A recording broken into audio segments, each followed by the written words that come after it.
welcome back to the second episode of the Bass Central podcast. Today I have Jacob Welch. He's my roommate and we're on the team together. We're both juniors, so Jacob is going to be joining me quite often. But today we're going to be talking about our schedule for the season, what travel is like, and all that. So yeah, it'll be pretty good. Let's get into it. Pretty good conversation. So first, to give an overall look at what travel's like and how we pay for it, how we travel together or whatnot. We'll talk about that a little bit, kind of give you a better idea of what we do when we're actually on the road. So you want to talk about our expenses? Maybe? Yeah, I mean, the nice part is at Drury, we don't really have a whole lot of expenses. The biggest challenge is getting a boat and a truck because obviously the school doesn't provide that for us. But other than that, Drury does a really good job with covering our gas bill and hotels, food. So yeah, we don't really have to pay for anything at all. It's kind of we're pretty fortunate enough to get that all covered. And so we use our own trucks, tow vehicles. We got to use our own boats. It's pretty much all of our equipment, all of our rods, reels, everything. But everything that costs money that we go or something you can spend while we're doing a tournament, while we're at a tournament, that's pretty much all paid for. Yeah, so it's really nice that when we're down there, really all we have to focus on is get out there and catch fish.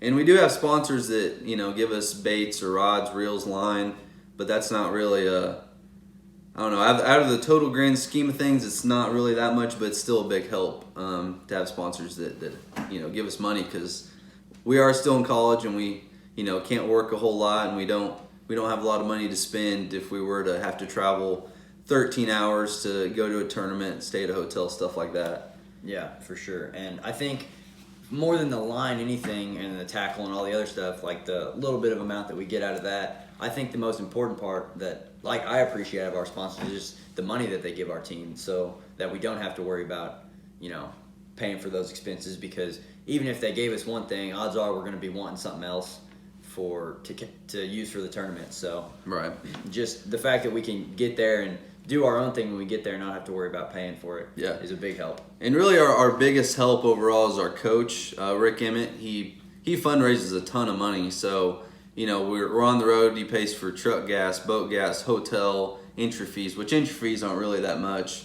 And so a lot of other schools don't do it like that because they're not, they might be school affiliated, but the school doesn't really give them a budget of very much money, so that they have to fundraise or just pay it themselves. So we're pretty fortunate that we're on a team that helps us pay for it, because if we had to pay for everything, I wouldn't be going to as many tournaments. I definitely wouldn't be able to fish as much as I do. No. And another big help is that Drury, and I know there's some other schools out there that do this too, but we actually get a little bit of scholarship for it too. So not only are they paying for us to go all across the country and do what we love, but they're also giving us a little bit of help to get through school. Yeah, that's really nice that they do that. And, since the entry fees aren't really much, there's not really much payout at the tournaments, but the payout of any college tournament goes directly back to the school. So say me and Jacob fish a tournament, got first place, won, maybe $2,000, and that would go to the school, in which the school would give back to the team that we could use for all of our expenses as a whole. So one nice thing is that a lot of companies have incentive programs. So say, since I run a Garmin and I'm the top finishing Garmin user at a tournament, then they might give me, a couple $100, or, a Bass Pro might give me a gift card or something, or, he's using his Humminbirds, they might, send him something or something like that. So that's one way that we can actually get money in tournament fishing, but that's... Yeah, and a lot of that comes from, not really on the money side of it, but like he said, Bass Pro gift cards, AFCO's a really big help. They like to give a lot of prizes away, shirts, hoodies, hats, Carhartt, big help. Yeah. But just things like that, stuff for us to have fun with. Yeah, pretty much. So it's pretty nice that a lot of companies do that. Yeah, so you just got a full hydronaut suit from an AFCO gift card that you won. Yeah. So me and my partner won a tournament, and because we were a part of the AFCO incentive, we got I think that's what it was, just a $500 gift card. So we got to split that, and I got a new rain suit out of it. So that was really nice. And so that's how the companies help us college fishermen out too, because they know that College kids don't really have a whole lot of money extra just to spend on Right. whatever they want. So they like to throw in different things and help us out. Or, like if we're registering for a tournament, they make, tables where they lay out baits or different sweatshirts, Shirts, hats. yeah, things like that. Yeah, and it's just a good advertisement for them because we wear it all the time. So, like the hat he's wearing right now, the Minn Kota hat, every college kid has one and wears it all the Yeah, time. odds are if you see someone wearing this hat, they fish in college or they did. Yeah. So, I mean, I guess now that we kind of touched on the fact that the expenses that we have and all the stuff like that, you want to get into what it's like being on the road? Yeah, we and can do that. trying to deal with school, like everything? Yep. So we just got back to school. It's the last week of January, and usually we would have tournaments in, maybe January, like last year when Toledo Bend in January, or February for sure. But this year's a late start. Everyone just kind of started a little further into spring than normal. But the first week of March is the first tournaments we have scheduled for, and it's actually overlapping. There's the FLW National Championship, but also the first Bassmaster tournament. And so since I qualified for the FLW Championship, I'll be going to that. And I'll be going to the Bassmaster, the kickoff of their year at Lake Norman in North Carolina. And we've been there before in, what was that, our freshman February. year? Yeah. Yep. And that was at the end of February. It rained the whole time. But hopefully the weather's a little bit better this year. But that's a long drive, 13 hours from Missouri. Yeah, maybe 14 too with the stops Yeah. and everything. It was, last time we went, it probably didn't get above 50 the whole time, and it was raining, and there was a couple days where it was just, it was really cold. Yeah, it was cold. It was a tough week, but and also there was a warming trend, and so the fish started moving up shallow, and then the water temp dropped 10, 12 degrees overnight almost. Yeah, it was cold. And the fish were cold too. We weren't the only ones. Yeah, it was tough. And that lake, since the spotted bass have really taken over it, it's a big spotted bass lake because of the spotted bass taking over spawning grounds and the bait fish that they consume. And so that southern strain spotted bass is just an aggressive species too, so it's hard for the largemouth to compete with it. Yeah, but they grow big down there. They do. 16 pounds a couple days last time we were there, so I'm expecting nothing less than that. Yeah. I think it's going to take at least that. Yeah. So. I mean this tournament, it's March, it's going to be, the chances are it's not going to be as cold and rainy and have a cold front that drops the water temp, and so last time I think it took 36 pounds total or something close to that, but I would assume it would probably take 15, 16 pounds a day. Yeah, I think no doubt I guess the tournaments are 2 days now. Last time it was 36 pounds over 3 days. Right. So, but yeah, I think honestly it could be 36 pounds again over 2 days. I think that would actually be attainable if the weather is not like it was last time. Yeah, if you have a warming trend and the fish are active, I think so. We're going to be there a couple of weeks later. Those bigger spots might be moved up a little bit shallower, a little bit easier to catch. And I think guys who do really well, they could have largemouth because there's definitely some good largemouth there. First day of the tournament last year, the guys came in with 18.5 pounds, and it was they said it was just a bank that they were on, and then the rest of the tournament they didn't really have much of anything. But find a spot like that where you catch 18 pounds of largemouth, and then if you know how to go back it up with spotted bass, you can come in with some decent weight there. Yeah, 18 pounds of spotted bass 2 days in a row, it seems challenging, but the guys that fish these college tournaments, they can catch them. Yeah, they definitely can. And I think that's attainable, 18 pounds a day of spots. That's pretty good. That's pretty good spotted bass fishing, but it definitely this time of year I think it could be done like that. Oh, yeah. So, and at the same time that they'll be there, we'll be. And I said FLW earlier, but now they're MLF, so it'll be part of the MLF Big Five. Yep. So it'll be the MLF College Series Championship, and it's going to be on Grand Lake. And I've never been there. Don't think you've ever been there either. Nope. There's a couple guys on the team that have, but we've never fished a tournament there. So it'll be a little bit new. It's kind of an Ozark. It's kind of similar to Lake of the Ozarks from what what I've seen and heard people talk about, and we fish that quite a bit. So There's two different. It almost seems like two completely different lakes over there. You can go up the river and fish shallow, but they also have the deep bite down by the dam. So yeah. I mean, there's a lot of options. Yeah, I don't know. There's some good fish on Grand, that's for sure. I just hope that it's a good weather week and fishing's good.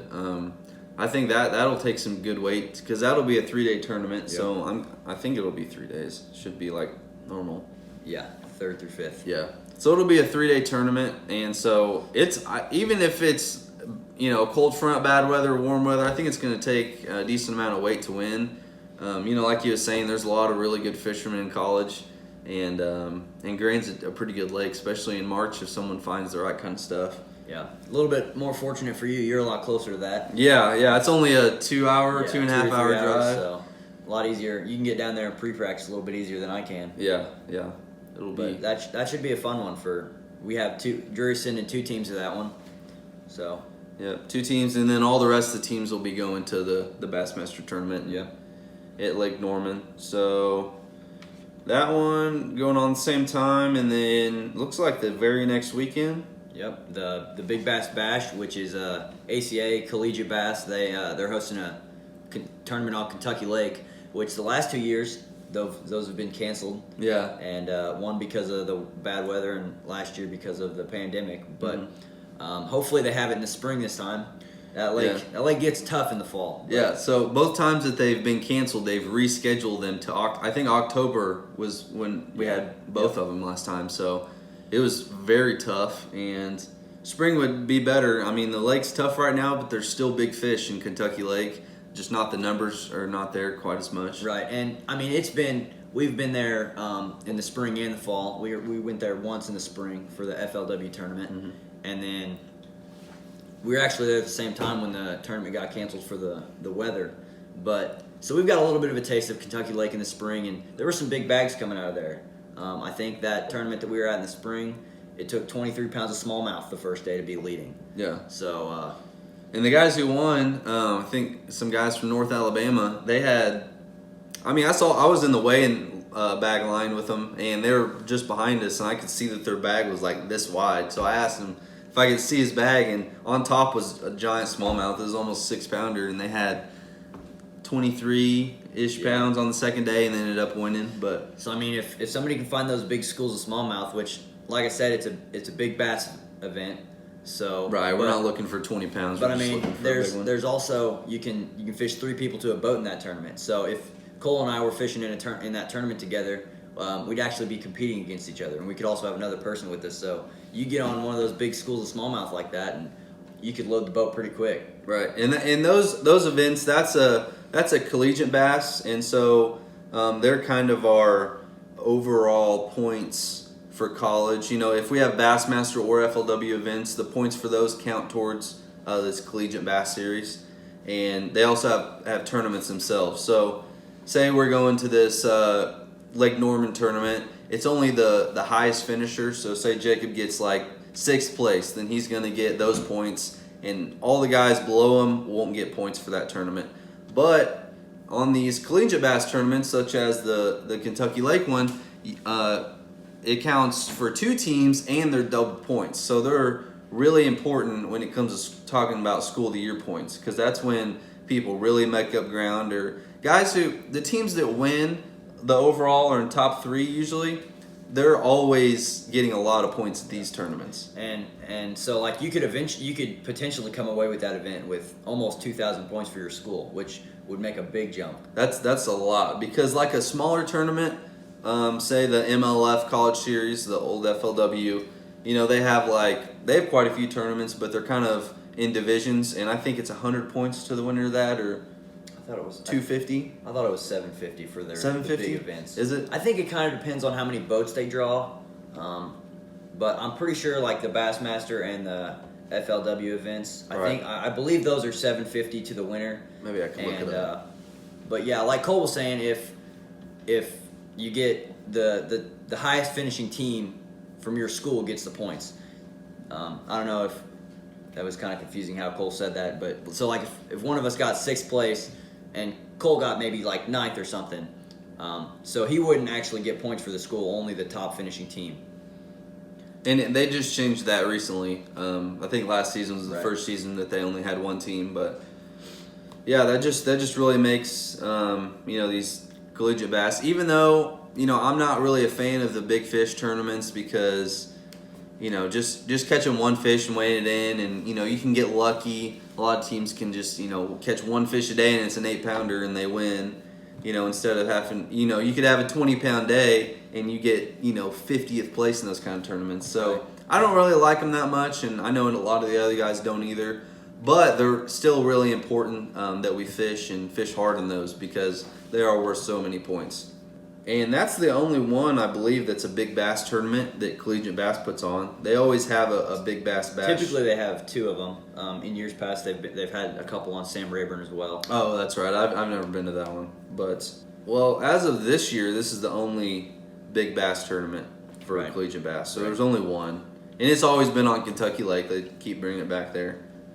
Which is probably good because a lot of tournaments have moved away from Kentucky Lake, and having tournaments there supports the hotels, the gas stations, the bait Right. shops. So Right. that's probably a main reason for us staying there. Just tries to help support the people who live off tournament fishing there since Right. it was so big. And I mean, yeah, Kentucky Lake isn't what it once was, but just even though it's tough when we've been there, there's still always guys that bring in big fish and big bags. So I think it's on the upswing. So I think in 5 years from now, Kentucky Lake will be back. Yeah, it'll definitely be. And when we were there in the fall, I actually heard some guys talking about that the shad population was coming back because those Asian carp that they have that have made the fishing so bad, they filter feed, so they eat algae and they just sit there in the current and just eat whatever comes to them. And the shad do the same thing. So whenever the Asian carp took off, it took away the food from all the shad.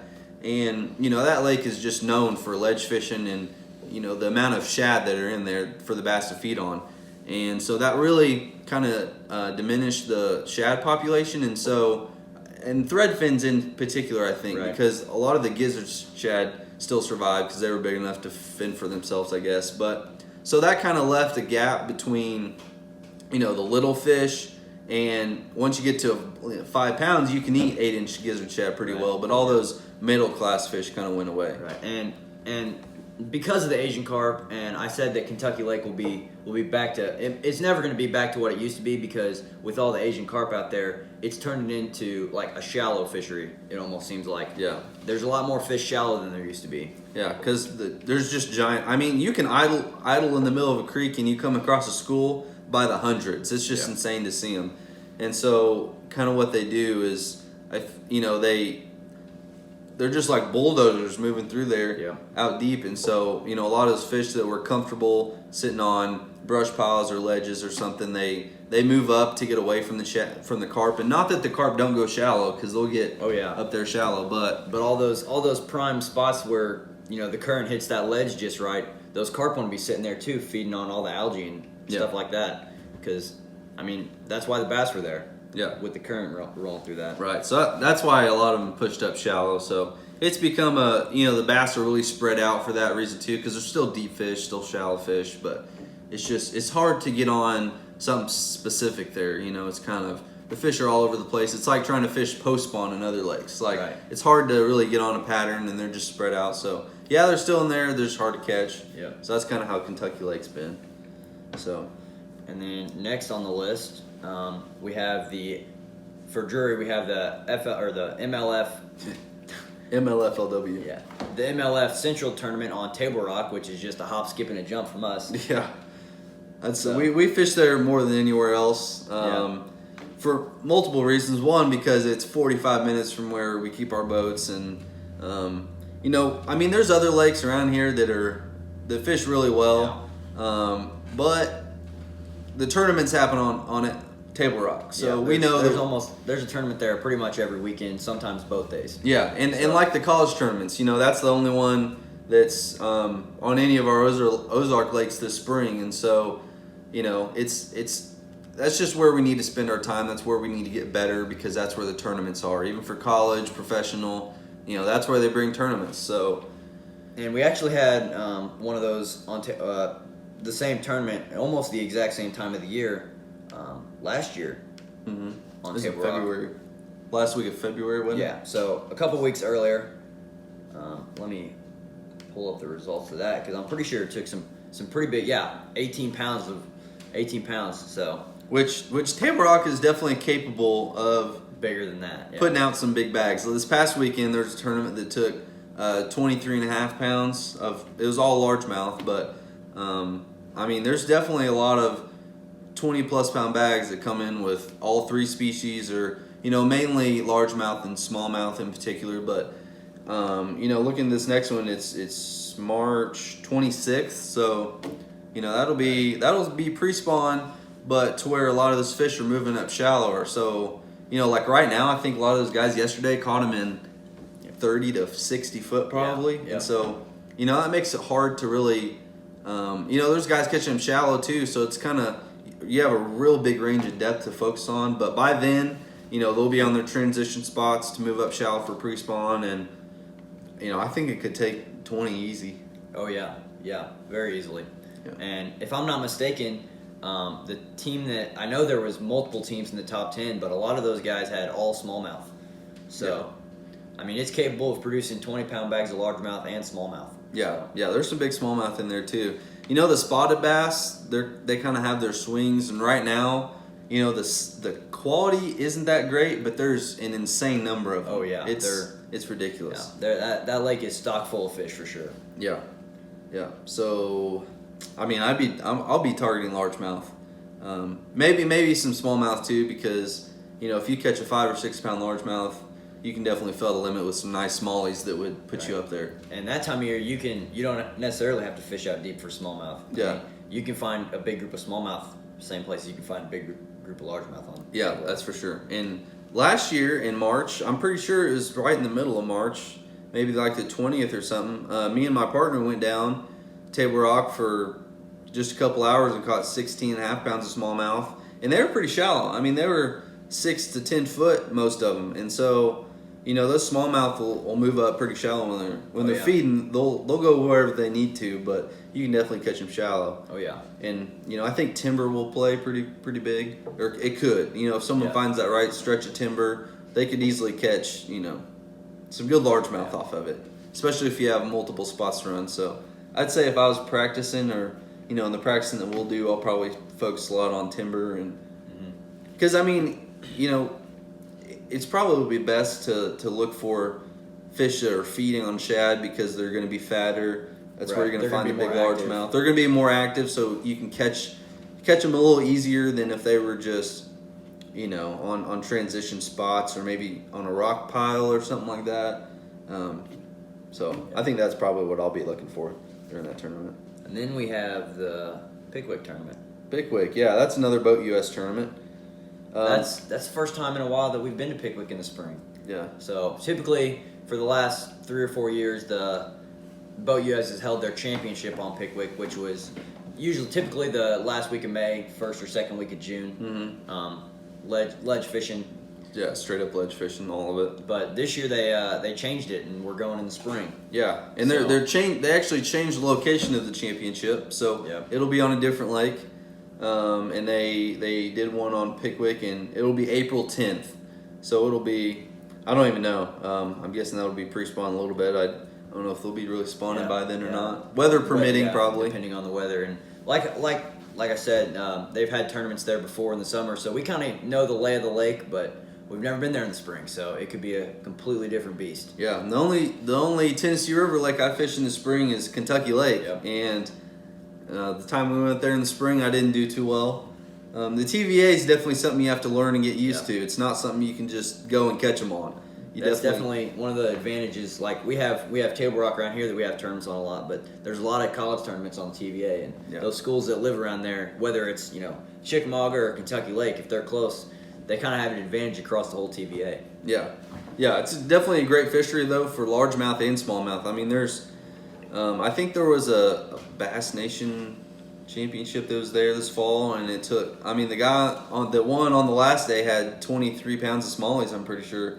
And I know there's been lots of big bags of smallies caught there, and same thing with largemouth. I mean, you could go either way and catch them. I mean, I think the better way would be largemouth. Yeah. Get a kicker bite. But I think I'm definitely going to try to look for both. Oh yeah. Because the numbers of smallies are great, and if you could find maybe a shallow pattern, April 10th. I mean, I'm sure that flipping will probably be good, throwing a crankbait up shallow, but also I don't know if you'd want to look on gravel points, gravel pockets for smallies. And depending on how they are in pre-spawn, you could find a group of smallies and load the boat real fast. Oh yeah. Easily catch a limit and then go hunt for a big largemouth. Yeah, that'd be ideal. So I don't know. I'm really excited to go to Pickwick in the spring. It's kind of frustrating going there for the first time, not having ledge fished anywhere, and just getting thrown into the ledge fishing scene. It's not something that's that easy to learn or find fish. Yeah, they definitely make it look easier on the TV shows. Yeah, they make it look easy, Yeah. but I'm happy that we're going there in April because it's going to be a lot easier to catch. Right, and like in the summer tournaments, as big as Pickwick is, it fishes really small. Oh man! So I think the fact that it's there in the spring, it'll give you more places to fish. The field will be a little bit more spread out. Yeah.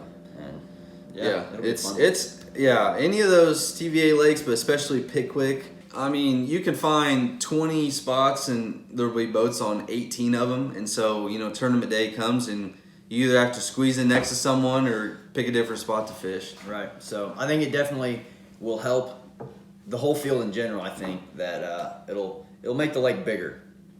Yeah. Yeah. It's really crammed, and the tournament that we had there last time, do you know how many boats it was? I don't. It was too many. I mean, 100 boats is plenty when it's sledge fishing time, and you had 150, 200, and it's insanely crowded. It's really hard to fish what you want to fish, and so I'm glad we're going there in the spring. Yep. And then looks like the next one's Bassmaster tournament. The next week, good. We'll be back-to-back weeks. That'll be fun. Yeah, and with that being said, one of the challenges of being a college angler is we still have to keep up with classes. So I remember last semester, I think of the first 3 weeks of class, I missed the first 2 of those. Yeah. So it makes it kind of difficult to keep up with classes, but yeah. Yeah, and I mean they treat us like athletes, and so we have missed days that we can take, and they work with us most of the time. Not everyone really wants to, but they work with us, and a lot of times we just email our professors while we're on the road, or they'll send us what we did in class. But actually, this last semester, being on Zoom really helped because like some of my professors would record our Zoom class and then put it on our website so that we could watch it afterwards. So I did that some, but sometimes these Bassmaster tournaments, last year anyway, they'd be 3 days, so we'd be missing 4 or 5 days of class, and we still will be. Yeah, easily a week. And I mean, especially like in Norman, for example, you got 14 hours, so that's a full day of just driving. So yeah, I mean, when you have a full day of travel driving across the country, it really kind of makes it challenging to keep up with homework. But because we have to keep up with homework, and I mean we're fishing these big tournaments, it makes for really long days. I mean, you got a full day on the water, and then come back to the room, and you want to get all your rods ready, but then you have 2 or 3 hours of homework to do. Yeah. It makes it kind of challenging. Yeah, not easy, especially when you want to rig up tackle for the next day, take care of your boat, eat dinner, and by that time, it might be 10 o'clock. Yeah, it's 2 or 3 hours past dark at that point, and doing homework late. I mean, a lot of times we don't go to bed till 11, 12, and have to get up at 4 or 5 o'clock, and it makes for long weeks. But definitely makes for a long week. Yeah, but it's not just the go out and soak in the sun all day, and it's definitely a little bit more challenging than that. Yeah, a lot of people that aren't fishermen don't really understand what fishing team entails. They think you're just sitting on a boat all day and just relaxing. Yeah, they don't really understand, what we're actually doing out there. But right. A lot of people probably don't. And I mean, because of those 3 day long events in the past, we miss a lot more class than a basketball team or a baseball team. Yeah, more than any other sport. I mean, we do miss more days than any other sport because, I mean, we have 3-4 tournaments, three tournaments in March and multiple in April, and You know, we're gone for 3 or 4 days for each one in a 2-month span. I mean, that's a lot of class in a short amount of time that we miss. And then, I mean, like most college sports, you have like a fall season or a spring season, but for us, we do it both. Yeah. So, I mean, it can be challenging, but I don't know about Cole, but I wouldn't trade it for anything. No, it's definitely worth it, although it's tough. And, you know, we might be catching up the whole week that we get back from a tournament or whatever. But, you know, like I said, with the online stuff that we've have had to do with COVID, it's kind of made it easier because they put more stuff online. And not only that, but if you have the internet connection, you could even like attend class while you were out there on the water. So not like we're gonna pay attention to that, but it is an option. It is an option. It's the thought that counts. Yeah. And when we go to a lot of these tournaments, we might have to kind of squeeze our days to go to as much class as possible. So like last time that me and Cameron our team went to Lake Norman, you know, it's a 13, 14-hour drive. We left after class one day, and we didn't get there till 5 o'clock in the morning. We just drove through the night and then fished the next day. So we just have to do whatever we can sometimes. Right. And with that being said, like one thing that's nice about being on the team is Cole might be able to get to leave a day before I will. So when I get down there, Cole can kind of tell me what he did in practice and how he was catching fish or how he wasn't catching fish, and we can kind of work together, and it makes it a little bit easier, bounce ideas off of each other. Yeah.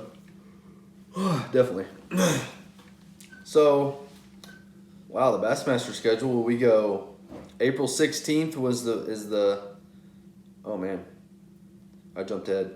So Pickwick is April 10th, and then a week later, so we're going to be missing almost 2 weeks class straight, probably go to Monday class just to try to make up, but show our face so they know that we're not just completely skipping out. But April 10th is that Pickwick tournament. Then April 16th is Smith Lake, and that's a Bassmaster tournament. And those are my favorite, honestly. The Bassmaster tournaments are really fun, and we always go to good lakes with Bassmaster. Yeah. And there's always a really big field, so you know that kind of makes it tough having 250 boats out there. But Smith Lake. You know, the team's been there for the past 2 years in a row. I didn't get to go this past year because you were somewhere else. Yeah, where you were in Florida. In Florida for a different Bassmaster tournament. But no, FLW. That was Bassmaster, and I was in Florida for FLW. But so this will be the third time that I've got to go to that or go to Smith. So I'd like to say that I have that place dialed in, but it's been tough the last couple times we've been there. The last time we were there, all of practice, it was sunny and, you know, 60, 50s, 60s. And then the first 2 days of the tournament, I think the lows the night of the tournaments were in the upper 20s. So those spotted bass seem to like the cold fronts. Yeah. Not like the cold fronts. Yeah. Well, from what I saw, you guys down there, it was really tough to catch fish. And not only like size, like the numbers were difficult because I guess, you know, because of the herring, they're just out there chasing. Maybe that cold front pushed them off the bank, and they seem to be suspended. Is that what you thought? It just seemed like in practice we could catch them up on the bank and stuff like that. They'd be up in the water column, suspended. We were catching some on a jerkbait here and there. And then the first couple days of the tournament, they just pulled out to the middle. So, I mean, they were still kind of in the same areas that we were catching them in practice. They were just out in the middle of the ditches, and it was just kind of hard to set up on them. Yeah.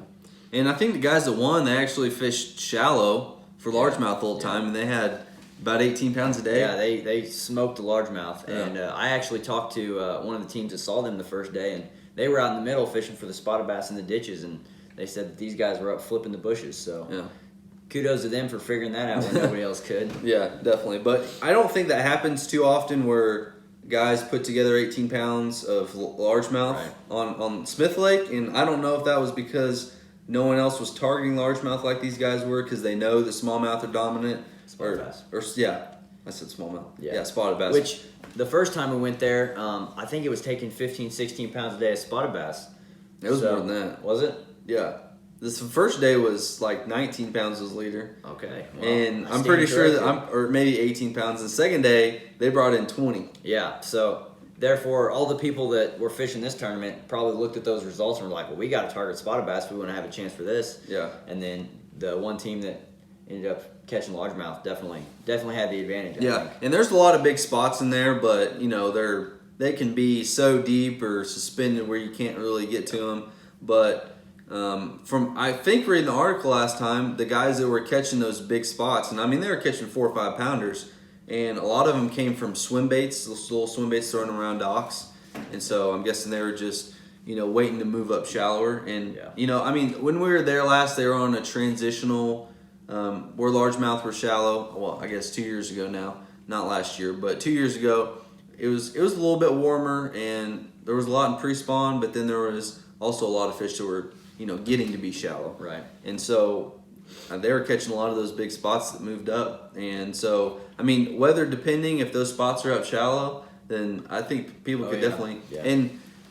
And whenever they did that, there was a lot of those guys in the top 5 or top 10 that would catch a lot of good spots, but I saw, quite a few 4 or 5 pound largemouth that they got to add in, or they maybe catch one kicker or largemouth. Yeah, I think there's a very good possibility that it's going to take a mixed bag to. Yeah, I would say so. I mean, if you have 16, 17, 18 pounds of spotted bass, chances are you're probably going to go try to catch largemouth, whether you're flipping or. I mean, obviously it can definitely be won on all spotted bass and all largemouth, but I think there's definitely a good chance that you could win on both too. Yeah, and then I think the numbers are there more so to catch spotted bass, but everyone knows that too. So I think it will have to take a mix of fish to get it, because I mean, like last time when we were there, we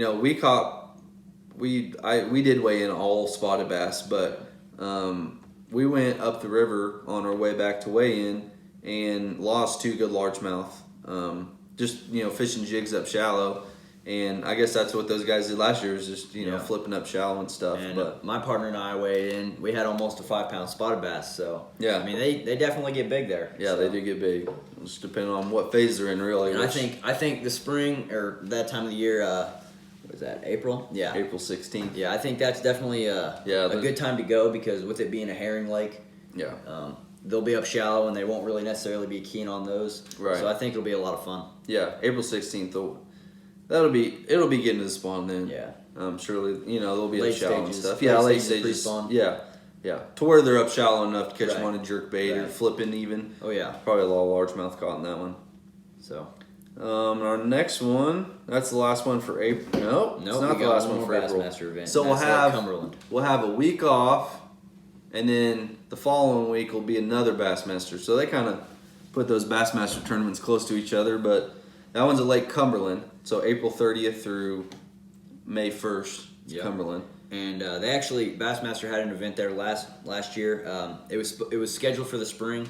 I don't remember the exact dates for the spring, but I think it was in April too. Yeah, that one got rescheduled, and we fished that one in the fall.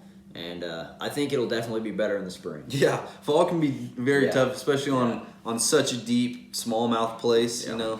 That definitely made it tough. But we actually got to fish there for an FLW tournament. That was just a one-day tournament, and fishing was pretty good when we were there. It was in a weird transition point. It was. I mean, it was like right about the time that the fish were wanting to move up on beds, so you could see a lot of fish, but it was just hard to get one to commit to it. Yeah, and there was even fish because of the trees that are on Cumberland, because the lake was drawn down and then it went back up, so there's a lot of trees that grew in that time period, and so there's a lot of trees that aren't very big. It's like timber everywhere, but they're not very big trees, but they're tall, I guess. So there was a lot of fish suspending in those last time too, and maybe just in the bushes on the bank or the laydowns, but I mean there was a lot of fish. I mean you could see them up shallow, and it's definitely got some good fish in it. I'm really excited. Last time we were there in the spring, I caught a 5 pound largemouth and turned around 10 minutes later caught almost a 4 pound smallmouth. So you can definitely mix bag again there. It'll be fun. Yeah. There's definitely some big largemouth. We talked to James Watson actually before going that one, and he told us that one of their tournaments there he caught two largemouth that were 6 pounds apiece or something like that. And then he caught. I think he stayed pretty stubborn, and he caught him on a floating worm, I think, and he just tried to stick with it through the whole day. When he knew that he should have picked up something else, but so I don't think he finished very well, but he did catch some big largemouth. So, but that lake actually has a 18-inch 18-inch limit on smallmouth. So when we were there for the FLW tournament, they kept that 18-inch limit in place. So it kind of made us refocus on largemouth just because it takes a big smallmouth to get to 18 inches. Yeah, it does. But I think the team that actually won it on 5 smallmouth. But the last time previously with bass, they gave us a 12-inch exemption. So that kind of puts everything into play. Yeah, it does. And since they have that 18-inch limit on smallmouth, you can go out and catch 16, 17 pounds of smallmouth that you have to throw back in the water and you can't even keep. So that's kind of frustrating because we had to do that last time we were there. We catch some that were 17 and 3/4. Yeah, almost a 3.5 pound smallmouth. Yeah, I mean those are that good, hurts. especially in the spring. Those can be some hefty smallmouth. So I kind of hope that they maybe put a 15-inch exemption on the smallmouth maybe because they can talk to the conservation or whatever they need to, and they can let us bring in 12 or 15-inch fish that for this tournament only. So So maybe they'll do that, maybe they won't, but either way, we'll have to wait and see. Either way, smallmouth will definitely be the big players, and I would say whoever wins that tournament has out of 15 fish that they weigh in, I would say at least 10 or 12 smallmouth. If not, at least half their fish will have to be smallmouth. I would think. Yeah. Okay, so that's the second. No, that'll be the third Bassmaster tournament out of 4 usually, and then do we not have one in May? Yep, we have one in May, and it's the Collegiate Bass Championship. Oh, is it really? Yep, on the 26 and 27 on Lake Murray. I don't have that one on my schedule. Dang. Yeah, so that's the first time that it hasn't been at Pickwick, and I don't know how long. I mean, it's before been we started. Before we've been to school, and I've done a little research about Lake Murray, and it looks like that it's going to take a lot of good sized largemouth to win. It seems like Lake Murray's a really good fishery and underrated because there's not a whole lot of tournaments, bigger tournaments there. There is some, but I think it'll be pretty fun. Yeah, I think that's actually one of the only events on our schedule that nobody on our team has really been to. Yeah. We don't really have any experience on that one. So that one will be cool. We'll get to fish a new body of water that we haven't seen before. Yeah, and it'll be another long drive. It's in South Carolina, so, I mean, we'll be out of school by then, or that might be our last week, actually. Yeah.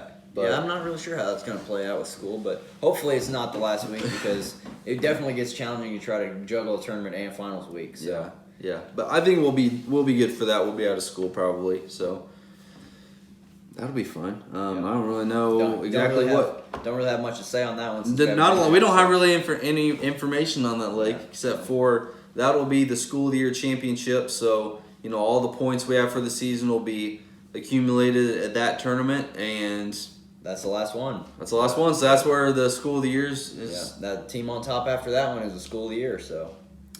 There's always a lot of high stakes. I believe that one's a double points event too, correct? Yeah, it's double points. So it definitely it's big time player. There's a lot of moving goes on at those championships. Yeah, definitely a lot. And I think we're in 9th right now. We're not. I mean, that's not really where we want to be.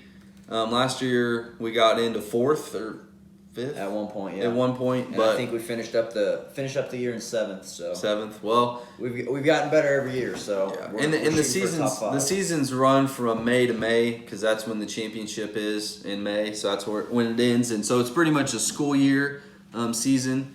And like this last fall, since the COVID stuff, whenever we came back, our school didn't let us go to a couple tournaments.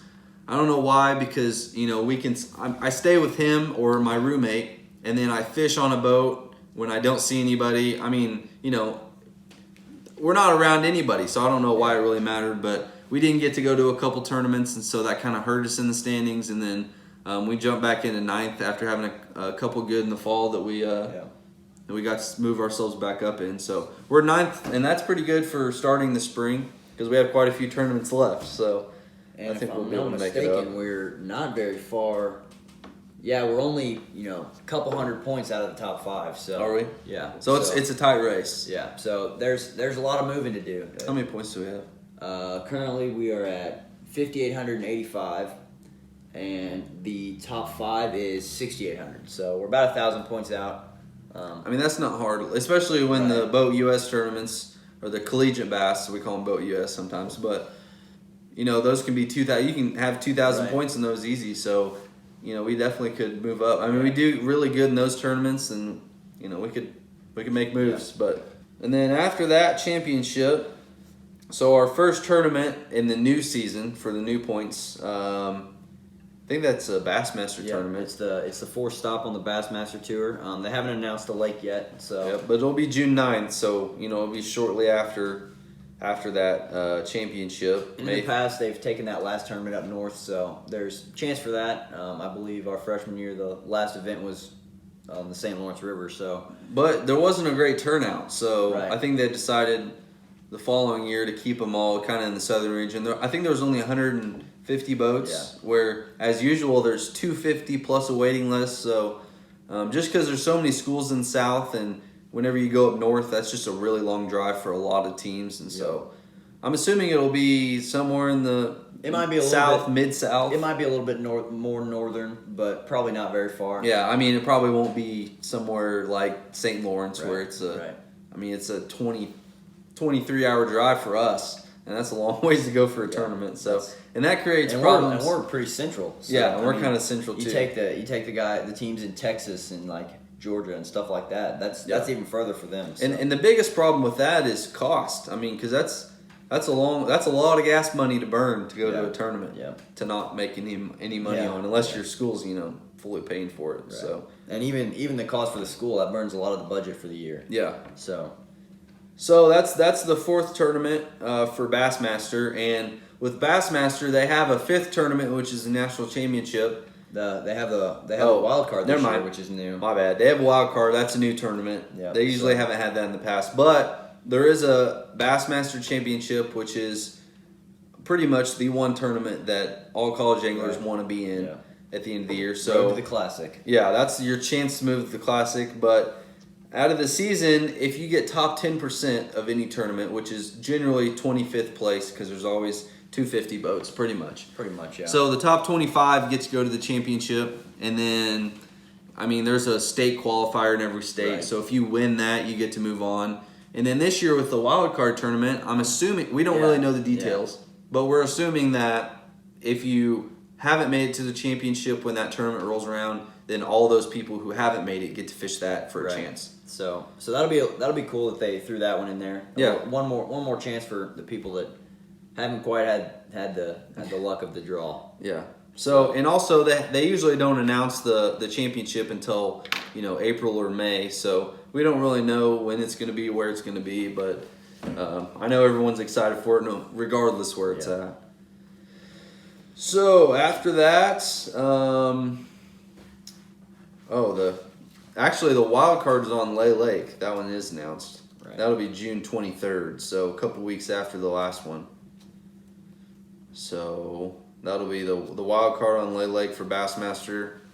I don't know. I've never been there, but they did have Bassmaster Open there and the Classic bracket. So if you finish in the top 4 teams in the Bassmaster College National Championship, that's why everyone wants to fish it, because if you finish in the top 4 teams. So if me and Jay were fishing together and we were 4th place, then all those teams would move into a bracket of 8 guys, and then whoever wins the bracket gets to move on to the Bassmaster Classic. And that's big. Yeah, that's a big jump start to your career. Not only that, but Tundra gives you a truck, Nitro gives you a boat, Humminbird supplies you. Actually, Johnson Outdoors supplies you with Humminbird graphs, Ultrex, Talons. Yeah, anything you need on your boat. It's big time. So that's kind of the goal for everybody at the end of the year. Yeah, and you might be best friends and partners, but you roll into that Classic bracket and you want nothing to do with that guy. Yeah, exactly. And especially because you also get your opens paid for by the Bassmaster. So they give you a jump start to your career. They give you a boat and truck and pay for your tournaments and say, here's your chance. So that's what everyone wants, is just that chance to move on. So that's probably the biggest singular goal of any college guy. And I don't know if MLF is now going to try to do something with that for now that they've joined, FLW's joined with MLF. Right. Like in the past, they haven't really had anything like that, but you never know. Something might come down to us, and because they have had MLF college tournaments, but they've been a little bit random. Just open to whatever here and there. We got to fish one actually, and we fished against our Arkansas Tech, Missouri State, State, and Arkansas U, I think. Arkansas. Yeah.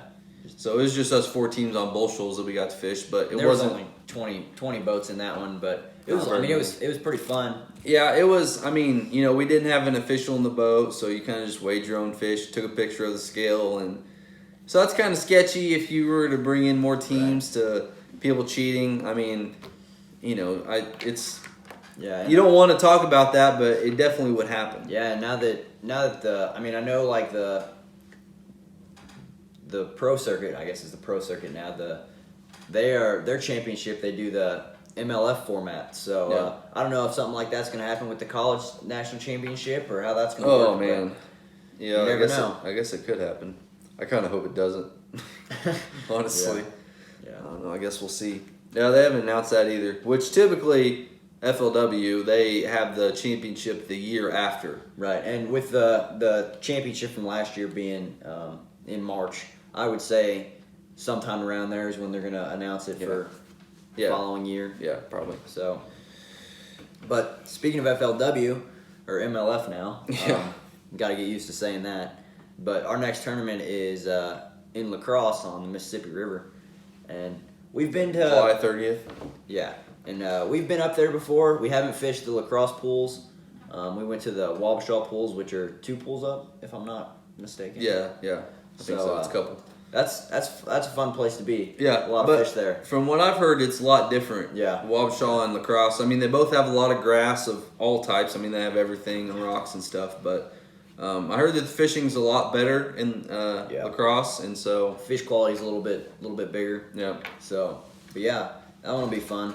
I think when we went there last time, you guys finished 11th. 11th, Yeah, and you guys were fishing the shallow for largemouth. Yeah, we pretty much threw a swim jig and a frog all day. This is a lot of fun. Yeah, it's a fun place. It's not very fun though whenever you tear through 10 frogs a day because of all the pipe. Yeah, that can get really annoying. Yeah, it's a little bit difficult sometimes, and I mean I have like 10 frogs with holes in them from the pike, and so I was trying to glue them back together because I didn't have any more. If you're gonna get 4 frogs, you better get 4 things of super glue to go with it. Yeah, exactly. Just kind of how it works. But I think that tournament was actually won on smallmouth when we were at Wabasha. Yeah, it was. I'm not really sure. Do you remember how? I think they were fishing like current breaks and little eddies that happened off the main river. But I'm not really sure. I mean, me and Cameron caught some smallmouth in those little eddies, or where current would come around a bend or something. And we didn't catch very good size, like 2-pounders, but we did catch some smallmouth in those areas, and the largemouth seemed to be more on.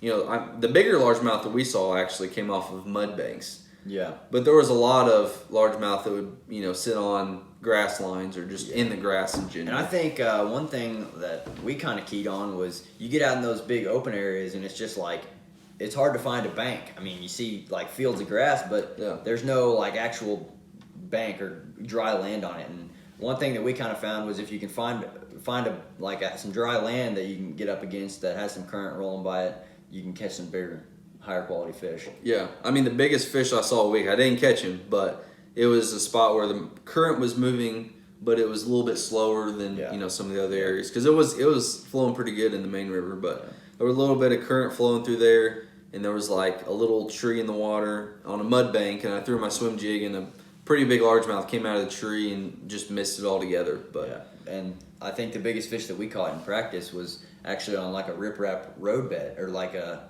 road bank. Yeah. There was a road right next to the river, and there was just a little bit of grass there, and we were just going down that. And so, like I said, if you could find the bank, you might be able to find some bigger fish.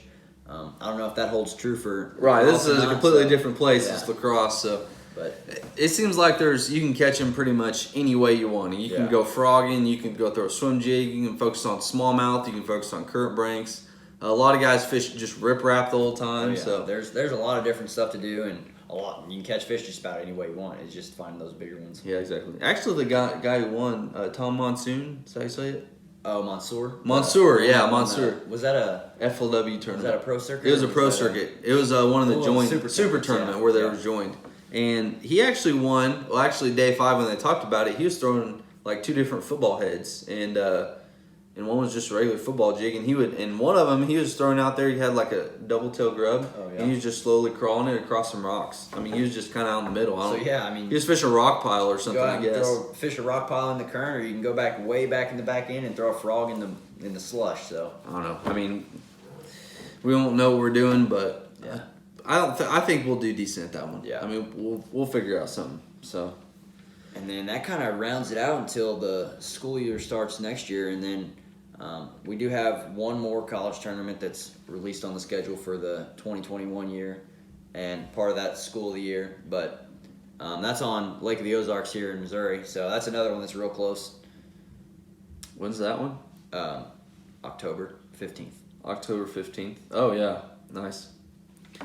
Well, that's about the last. Or when we had it there last time was like October 4th. Yeah, I believe. The last time we went there, him and Cameron actually won with 18.5. Yeah, right around 18.5. So it helps that I grew up on that lake. He grew up not far. He grew up closer than I did. So yeah. We've got some experience around there. So it should be a fun one. Yeah, in October, I mean that can really be tough. When we were there last time for that tournament, practice was terrible for all of us. I mean, me and Cameron kind of figured that we would just run brush the whole time and just hope to stumble upon a couple good ones. And I mean, during practice, I mean, our biggest fish was maybe 3 pounds. We caught 5 keepers in a couple days. It just wasn't looking great. And we fished till 10:30, I think, fishing brush piles, and had 2 little ones. And then we just ran to a completely different area, and we're just fishing docks with jigs and just having to catch a couple of big ones. And ran into them, and I mean, that's all it takes. And I think that during that October time, is when you need to start focusing on shad, but not necessarily focusing on schooling fish, but just getting in the area where the shad are, because that's kind of when we caught them, that was kind of what was going on. Is there was a lot of shad in the middle of the creek that we were fishing. And that's just kind of where we caught them. And there'd be little ones kind of busting out. Right. And we'd throw a swim bait, and you'd catch 12, 13 inchers. But it seemed like those bigger ones definitely, they're around the shad, but they're not necessarily on the shad. Right. And when you get into later summer like that, it seems like a lot of fish kind of suspend around the docks, because they'll just sit there and wait for the shad to come by. They won't be out there chasing them, but those bigger ones will just sit there. I mean, I had a couple times where I'd throw my jig up against the dock, and as I clicked my reel, one would be swimming off with it. So, I mean, they had to have been. Like to eat on the fall. They had to have been within a couple feet, or it'd be after it sank down to the bottom, I'd pull it once and one would be on there. So they probably followed it down or something. So it'll probably be a little bit suspended fish that time of year. It'll still be tough. Yeah, this will be the 3rd time that FLW's had a college event there since we started. And I don't remember what it won what it took to win that last. I think 17 pounds. So yeah, anywhere from 17 to 20, I'd say. Yeah. I wouldn't expect it to be less than that. No. But it could very well be more than that. So. Yeah, on Lake of the Ozarks, it is really a phenomenal fishery, and there is an incredible amount of 4 to 5 pounders. There's plenty of opportunity to catch 20 to 25 pounds any time of the year there. Yeah, and if you look at local tournaments. Especially in the spring and early summer, it's taking 25 pounds to win on that lake. Consistently. Very consistently. And even if you fish the night tournaments, there's a lot of Wednesday, Thursday night tournaments. And, it'll be 3 or 4 fish that you can keep on a lot of them. And some of the 3-fish tournaments I fished, it'll take 16, 17 pounds to win those tournaments. It'll take, 5 and 6 pounders. And, you only get to fish for 4 hours maybe. But so that's why that weight could easily be over 20 pounds, but since the fall is tough, it's likely going to hang around that 17 to 19 pound mark. But yeah. And actually there was a Toyota series there this past fall, and Corey Cook, he's our age, first day of the tournament he ended up winning, but he had 24 pounds the first day. Yeah. And that is an incredible bag in the fall on Lake of the Ozarks. But if you know where to find them, they're definitely there. Oh yeah. Yep. There's big ones. So, like I said, anywhere from probably 18 to 22, I would say. Probably. But no less than that, I would assume. Yeah, probably not.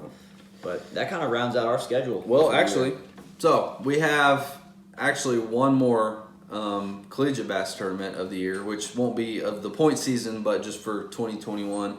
And we've gone to Lake Dardanelle for every fall that we've been here. Yep. And This one will be October. They don't know the date yet, but it's going to be in October. And I'm pretty sure all of them have been in October. Pretty much, yeah. And usually the first or second week, I would say. Yeah. Seems to always rain the whole event. The first tournament when we were there, the first fall, first and second time, it was almost the full time. But the first time we were there, rained and it was cold. And then the second time we were there, we didn't do very good. I mean, me and Cameron didn't hardly catch anything. Yeah, I don't think we did. I don't think anybody in our team really. That was I think that was the first time our team had been there. So yeah, first time he had been there. So we were still learning. We fish reservoirs. We don't fish rivers really. So that was kind of new to a lot of us. Just rivers are different, and if you've never been to one, you can catch them, but we didn't because. Yeah, that's going to be our excuse. But then the second time we went, again in October, it was rainy the first day, all practice in the first day, and then the second day ended up being sunny. And how people catch them there is spinner baits, crankbaits, chatterbaits, or flipping grass, maybe something like that. You always have a few guys that can find an offshore spot but for the most part, it's pretty much one shallow every year. Yeah, pretty much. You get on the right banks, or you find the right area, or you just know the lake well, and you fish all the good stuff. But it usually takes 12, 13, 14 pounds a day to win. And actually, I was looking at the results not too long ago, and the first year that we were there, the weights were insanely better than when we were there this past time. Yeah, and it was taking, I think, 14 pounds a day, but then 12 pounds a day was all the way out to like 20th place. Yeah. And so there's a lot more fish being caught just in general. And the river can flood, and I don't know if that's just changed, but also with COVID this past year has been tough. But anyway, back to the second year that we were there. Yeah. It was raining the first day, and none of us did too great. We were all sitting around, I don't know, 25th to 40th. Yeah. So we were within striking distance of a good finish, but none of us really we knew we weren't gonna finish in the top 5 or anything. But yeah, we were in striking distance to get some good school of the year points for sure. Yeah, and I think the first day we had 3 fish, but there were 3 decent ones, and then you remember what you guys had? I think we also had 3 because my partner caught one right outside. Yeah, she got a big one. Yeah, we got back to the ramp 5 minutes earlier or so, and I was like, well, let's just stop here. I don't want to check in super early. And lo and behold, she makes 2 casts with a square bill and catches almost a 4-pounder. So that really helped us out. Yeah, that does. And then the second day of the tournament ended up being sunny the whole day. Yeah. And actually, we had a 4-hour fog delay, so we didn't get to fish very long, and it was sunny. Yeah. And so me and Cameron actually started flipping up shallow and just focus on shade, wherever there was thick cover, and we caught, I think, 11, 20 or something like that. And I think we had about 8 or 9 the second day. Yeah, I think we actually had the biggest bag the second day, even though it was 11 pounds. Yeah, short day. The sun was out. It was pretty much dead calm. So it was probably tough for a lot of those guys that were catching them on reaction baits the first day. And I think the fog delay really took the morale out of everybody. Yeah. But you guys actually ended up finishing 7th, correct? 7th, yeah. And then we finished mid-20s, I think. Yeah. So we definitely did get some good school. It was good points, especially 2 teams in the top 25 is always doing good for your school of the year points. And then so that was our second time, and our third time was this past fall, and conditions were a lot different. It was sunny pretty much the whole time we were there, sunny, calm the whole time. Yeah, it was completely different. And it was again in October, and it was a little bit different because it was sunny the whole time, and usually we had big meetings at that tournament, and there was a lot going on with it, but this time it seemed a little bit more low key. It was more laid back because of not really just having an online meeting. I think it was just different because of the COVID, but in practice that tournament we caught a handful of fish. We didn't. I don't think, and nobody on our team was really doing nothing in practice. I actually didn't get to practice for that tournament because I had to take some tests that That's week. Right. Yeah, I forgot about that. So I drove down the night before, but I had been there 2 times before, and I was kind of getting a feel for the areas to fish, and so I wasn't super confident, but I knew where I was wanting to fish, so that's kind of just what I did. Yeah. But I think we had 4 the first day, and Let's see what you guys had the first Well, day. so in practice, we kind of just tried to find something new since we had been there before. We just tried fishing stuff that we hadn't fished ever, and just looking for a new area or something. And we stayed out of the area where we caught those fish the previous year, and so we decided, first thing to go in there and fish in the same area and just see if we could catch anything really, because that was the only area that we've ever caught anything in Dardanelle. I mean, 11 pounds, that was the most we caught. Yeah, I think the year before, most of our team was in that area. Yeah, and so anyway, we went in there, and I don't think we caught a fish till probably 10 o'clock. And Cameron ended up catching, about a 4-pounder at about 10:30, and that kind of clued us in to, hey, they're on the same pattern that they were on last time you were here. So we just kind of ran the same stuff, and we ended up catching a couple 4s and a 5, and it was a pretty good day. We ended up having 19 and a half pounds, actually 19.9. We almost had a 20-pound bag, and the reason that it was kind of weird because there was a Toyota series that was there a couple weeks before, and the whole year the lake Dardanelle was getting tougher and tougher because of all the fishing pressure. There's a lot of people out this past year, and there was just a crazy amount of fishing pressure on Dardanelle, and then especially with that Toyota series, and so it was real tough up until that one day, and we just happened to catch, 19, almost 20 pounds, which is crazy on Lake Dardanelle in the fall, but they just happened to, everything just lined up just right. Yeah, I couldn't tell you why it happened, it just kind of did. Yeah, and then it's a good thing it did. Yeah, and I think we were in the lead by 5 pounds the first day. Yeah. I think 14 pounds the second, and then the second day, kind of our thought process was, we talked about, what should we do? Should we try to go somewhere else and catch some little ones? Me and Cameron were talking about that a lot, but then kind of our final decision was that we were going to go back to that area, because the day before we caught 5 keepers and left, and that was the 5 we weighed in. And so we decided to go back to that area. There was some stuff we left that we didn't fish the first day, and so we thought if we go back to that area, we get 1 or 2 of those good bites, 3 or 4 or 5 pounders, and we'd be set. If we caught 2 decent fish, I feel like we had it. So we thought if we grinded it out all day in there that we might catch 1 or 2 of those fish, and we ended up catching 3 little keepers. Yeah. Barely. You guys still won by a little over a pound, I think.